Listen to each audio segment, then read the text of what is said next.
at pare, another video at another food vlog na naman tayo dahil tatakamin ko kayo ng Julie's Special Bibingka. Uwi na kami neto at nakita ni kumpare nyo nga ito at naamoy ang masarap na nilulutong bibingkang ito. Dahil nga sa amoy pa lang netong bibingka nila ay mapapatigil ka talaga. Kaya nga itong si kumpare nyo dali-dali naman tumigil at para bumili ng bibingka. Dahil nga matagal na rin hindi kami nakakatikim ng ganitong luto ng bibingka. Ang pagkaalala kong last na kain namin ay way back 2019 nung nasa Pasay pa kami. Pero yun ay hindi traditional way na gaya ng pagluto ng ganito na niluluto sa uling. Niluluto lang yun sa oven pero masarap naman ang kanilang pagkakaluto. Dahil para sa akin ay masarap pa rin ang mga ganitong traditional na pagluluto. Dahil nga sa modernong panahon natin ngayon ay bihira na tayong makakakita ng mga ganitong traditional na pagluluto.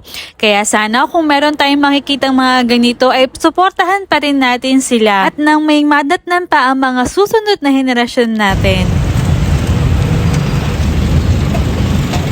At kung nakarating ka sa video na to, pa-comment naman kung tagasan ka. Ito nga pala located sa Karanglaan, Dagupan at harap lang sila ng BPI. So yun lang mga mare at pare, kaya ito ay puntahan mo na.